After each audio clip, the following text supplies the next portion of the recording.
And in some respects, the $60 million that's being spent against me is the ultimate validator of my message, right? Money is cynical, but it's not dumb. They know exactly what I am, and I am who I say I am. They wouldn't spend this much money to beat me if I was not. Ms. Rachel's somebody who shows up every day for kids. You know, if I have one political philosophy, it's the question of what would the world look like?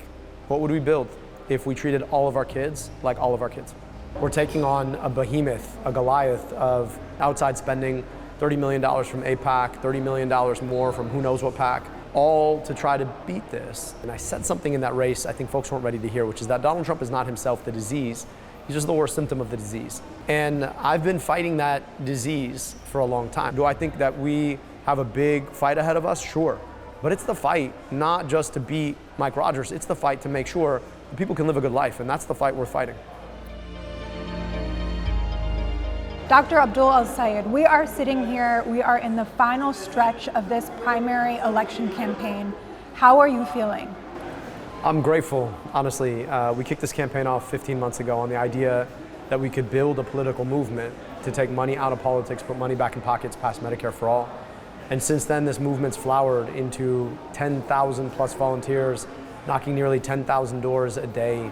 We're taking on a behemoth, a Goliath of outside spending, $30 million from AIPAC, $30 million more from who knows what PAC, all to try to beat this. And yet, you see the power of the many taking on the power of the money. And we've spoken the truth, right? We wanted to understand what is ailing people and how we build a movement to try and address it. Taking on a lot of the special interests that are the real disease in our politics. So I just feel really grateful for that. When you entered this Senate primary race, you were a long shot. And now most polls show you slightly in the lead. Why do you think that is? What do you attribute that to? Well, I started this conversation with Michiganders about 10 years ago when I jumped into public service. Rebuilt Detroit's health department, led Wayne County's Department of Health, Human and Veteran Services. And I ran for governor in 2018, and I said something in that race I think folks weren't ready to hear, which is that Donald Trump is not himself the disease. He's just the worst symptom of the disease. And I've been fighting that disease for a long time. That disease is the power that big corporations and billionaires and special interests have to buy and sell politicians to do their bidding instead of ours. They're the reason that we pay more for all we have to buy, get paid less for the work we do, watches our tax dollars get misappropriated to buy bombs and tanks for other countries instead of to buy schools and healthcare for our own. And so I've been saying the same thing now for the better part of 10 years. And I think people understand that I'm not new to this. I'm consistent about what I think the problem is. And I think since I ran in 2018, the problem's just gotten worse. And I think people can't stand it anymore. They've had enough. They're tired of having to pay more for everything from gas to groceries to healthcare, which has cost $225 billion in medical debt. So I think right now people are tired of the status quo. They want somebody who's really going to go in and try to shake things up. And in some respects, the $60 million that's being spent against me is the ultimate validator of my message, right? Money is cynical, but it's not dumb. They know exactly what I am, and I am who I say I am. They wouldn't spend this much money to beat me if I was not. But it's also the ultimate reason you might lose. So how are you thinking about that? How do you run a campaign when you're being outspent? I mean, you've said 12-1. That is a lot to go up against. Yeah, well, the biggest risk is not losing. The biggest risk is winning and not doing the things you said you were going to do. So I'm not willing to hamstring myself by lying to myself and other people about who I am. And if that means that they spend money against me, fine. But I'll tell you this, they're about to mess around and turn me into David. You know about David. David beats Goliaths. So come what may, we're going to speak the truth. And I think that's why you see this kind of movement building, because they realize that I'm less interested in a position, I'm a lot more interested in the work. So you would join, if you win on Thursday, you would join a slate of progressive candidates that were long shot candidates that were victorious at the polls. We're talking about Milat Kuros, Abir Kawas, of course, New York Mayor Zohran Mamdani. But you have to win an entire state. You have to win an entire swing state. Do you see what you have to do here as fundamentally different than your progressive colleagues, or very similar? So I'll tell you, I understand the urge to lump a lot of different folks together. I am not running as an avatar for a movement. I'm running because I want people in Michigan to be able to afford their groceries and their gas and their healthcare. So that's the most important thing I'm interested in. Now, when I win the primary, I'm going to be up against a guy named Mike Rogers. Mike Rogers has a sordid record when it comes to corporate corruption. Helped to kick off the opioid epidemic. I mean, truly a disgusting history of, I don't want to say public service, but public disservice. And when given the contrast between a guy who voted to raise prescription drug prices, helped to architect the opioid epidemic, and then moved to Florida and made $14 million he struggles to explain, versus a guy who rebuilt the health department in America's poorest city, put Narcan in 100 vending machines for free and eliminated medical debt, I think the contrast is pretty clear. I'm the guy who's never taken a dime from corporations. He's a guy who's taken every dime he possibly could. Contrast is clear. I'm a guy who's going to take on Donald Trump and the ridiculousness. He's a guy who's been licking the boots of Donald Trump since he decided to run for Senate.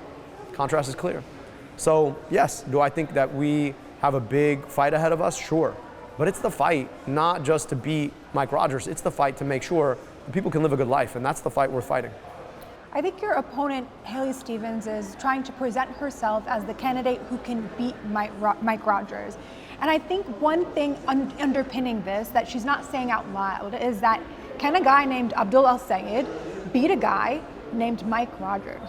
That's a very unfair predicament, but it is one that a lot of voters are asking, a lot of supporters are asking. What do you tell those people that are wondering that?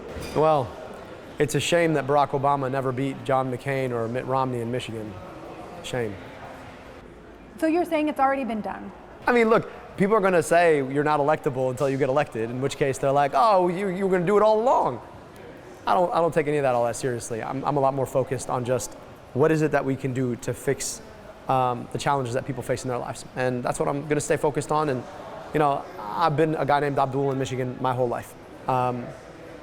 Michiganders are open-minded. They're big-hearted. They don't ask how you pray. They ask what you pray for.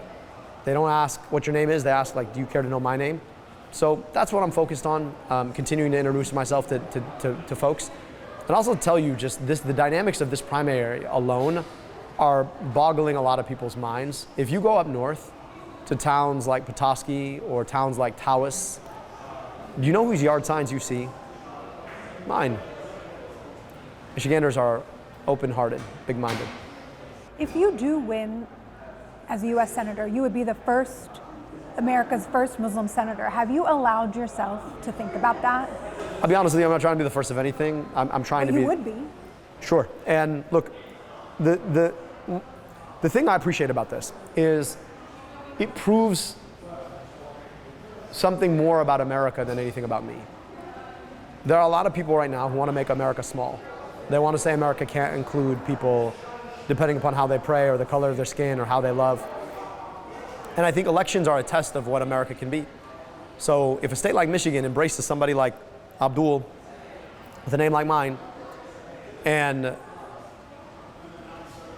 demonstrates just how open-minded and big-hearted I know Michigan is, it says something beautiful about America. And so in some respects, I'm like less concerned with what it means for me. I would just want to make sure I do a good job. I'm a lot more concerned with what it says about what America is, what it proves about what America can be. The America I know, the America that my parents chose to come to, the America I know you know, the America that I know your parents chose to come to, that it's so much bigger than the small version that people like Donald Trump or J.D. Vance or Mike Rogers want to pretend that it is. How much of the genocide in Gaza and what people have been watching the last 3 years, and that's still going on, has to do with your success and you being a lead contender in this election and what's happening within the Democratic primary? You would be the on the Democratic ticket. There is a reckoning going on in that party that you would be a part of. How does Gaza play into it, and how would you change what is going on within that party as a Democratic senator? Like I said, my concern is the well-being of people here in Michigan. My responsibility is the well-being of people here in Michigan.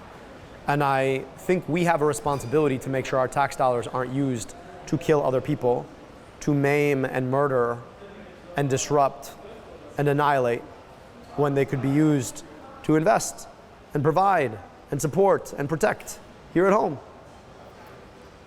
It's sad that it took a genocide for people to see that. That's awful. I would much rather be in a world where that never happened and we didn't have to talk about it. And yet we live in this world where we do, and I hope that in this moment we reckon with this and say we never, ever, ever want to be on the wrong side of genocide again. And our kids deserve our tax dollars. Moms who are struggling to provide health care or child care for their kids deserve our tax dollars. Schools deserve our tax dollars. Our crumbling roads deserve our tax dollars. A foreign government that does genocide and apartheid does not deserve our tax dollars. So I wanted to ask you about what a local school board member here in Michigan named Angie Smith said about you. She said, don't come out speaking only Arabic. Don't come out with your Arabic music on. Represent everyone. She had said earlier that she thought Haley Stevens would represent everyone and that you would represent only one race. What do you think about what she had to say and the fact that some people may be thinking exactly this but not say it out loud? Everyone, what would you tell those voters? Everyone is welcome in our movement to get money out of politics, put money in your pocket, pass Medicare for all. And Arabic music's actually kind of nice, you might like it. If Haley Stevens becomes the Democratic nominee, would you throw your support and encourage your supporters to go out and vote for her? I've been very clear, we got to do everything we can to beat Mike Rogers, and I'm committed to that in the fall. So you were recently endorsed by Miss Rachel. Yeah, and I'm my favorite endorsement. Your favorite No endorsement. offense, Bernie and AOC, but like Miss Rachel is my favorite endorsement. Do your kids know about this and do they think you're cool now? So my 3-year-old definitely knows and loves Miss Rachel. I think she doesn't understand that I'm running for office. Makes sense. My 8-year-old is in the age now where she's like too cool for Miss Rachel, but she's like ambivalent about the whole thing. But I'll tell you, Ms. Rachel is somebody who shows up every day for kids. And, if I have one political philosophy, it's the question of what would the world look like? What would we build if we treated all of our kids like all of our kids? Ms. Rachel's been doing that since the beginning of her career. That's what her life is about. I'm just really honored to earn her support. And how are you feeling going into this week? Are you feeling good about the polling numbers that are coming out? Is there a contingent of voters that you feel that you haven't reached that you want to directly talk to in these last few days? There's always voters that you want to talk to, always. I mean, it's a big state, 10 million people, always more people you want to have conversations with, and we're working hard to do that. I wish I could sit with every voter in Michigan. I wish I could really spend time with them, see them in their eyes, and talk to them about what they need and deserve. That's not possible, and so we're working as hard as we can to make sure that we're reaching out to as many people as possible. But honestly, I'm grateful. I'm grateful that I think people understand what it is that we're trying to build, the movement that underlies this, the opportunity that we have to actually build a Michigan that's befitting of all of us. And so I'm just really, really grateful, and I look forward to Election Day, look forward to the next 13 months after that, and hopefully the next 6 years, and may they be 6 years full of the opportunity to provide great service for people in our state. And I've been following the online chatter about you for quite some time on YouTube, Twitter. If you were to go by that online chatter, you are a resounding victor. I think the question people have is whether your supporters will go out to the polls, whether they will mail in those absentee ballots. Young people will be a huge part of your success. They're on break right now. They're traveling all around. They're not on college campuses. What do you think? Do you think that your supporters will go out to the polls where it matters next So week? ask yourself this, where would you rather have young volunteers? All together on a campus or out in their communities where they come from? So everybody thinks, oh, well, the kids aren't at school. Well, no, even better. They're out in their local communities having conversations with their local communities. You were here, right? This is Wednesday afternoon. A lot of young folks were here. A lot of young folks out knocking on doors, having conversations. So look, this movement is bigger than me.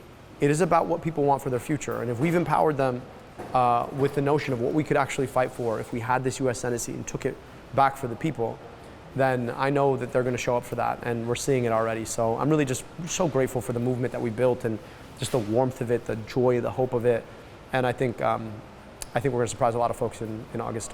Well, thanks for talking to me. Thank you for having us.